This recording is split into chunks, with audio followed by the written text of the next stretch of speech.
Good morning. This is John from the Springs Mennonite Church, and I'm happy to be here today. Second day that I've been talking about the story in First Samuel about David and Goliath. And today I want to read the challenge that was going on. First Samuel 17, chapter 17, verse 8 reads this way. Goliath stood and shouted a taunt across to the Israelites. Why are you coming out to fight? I am the Philistine champion. You are only the servants of Saul. Choose one man to come down here and fight me. If he kills me, then we will be your slaves. But if I kill him, you will be our slaves. I defy the armies of Israel today. Send me a man who will fight me. And when Saul and the Israelis heard this, they were terrified and deeply shaken. Well, I mentioned yesterday the giant, Goliath, 9 feet tall, all these pounds of armor. He was an indestructible force, just looking at him. So we've got the Hebrews over here, valley here, Philistines over here. He comes down into the valley and he shouts. Must have had a booming voice. Could be here echoing all over the place. And he said, why are you all coming here to fight? We don't need a fight. I'm the champion. I'm the Philistine champion. And you are only the servants of Saul. But choose one person and I'll fight him. And if he kills me, we'll be your slaves. If I kill him, you'll be our slaves. Come on, send him out. What are you, cowards or something? Well, have you ever been challenged with something that was absolutely overwhelming? You ever been faced with something that was totally impossible, at least from what you could see? And that's how the Israelis felt here.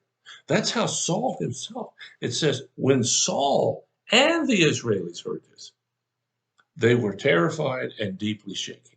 Saul, who knew God, or was supposed to know God, at least had walked with God at some point.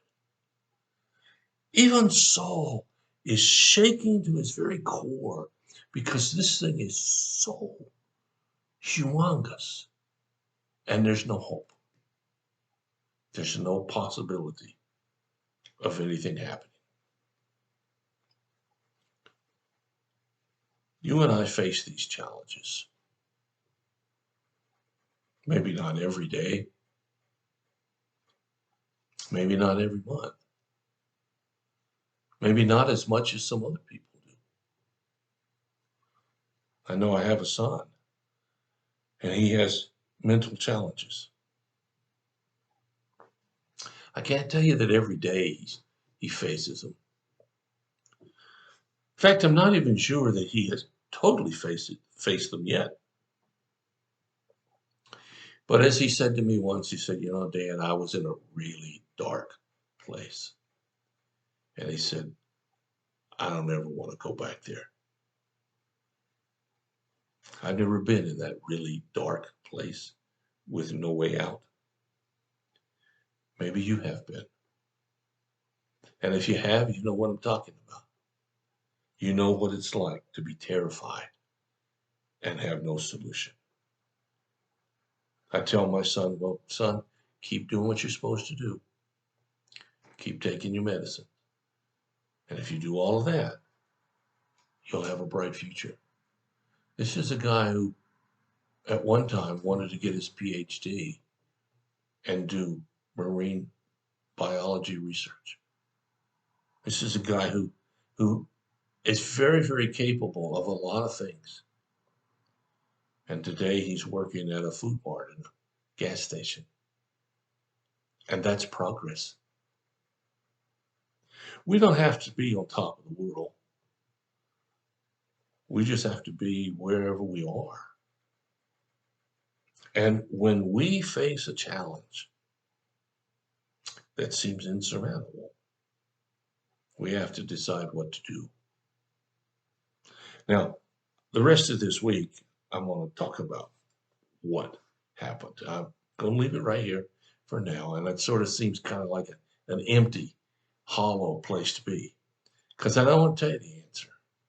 You can go and read the whole chapter, 1 Samuel 17, if you want, and figure it out. But what I want to leave you with is the fact that sometimes our challenges seem overwhelming. In this case, for Saul and the Israelis, this challenge by this giant in their eyes was insurmountable.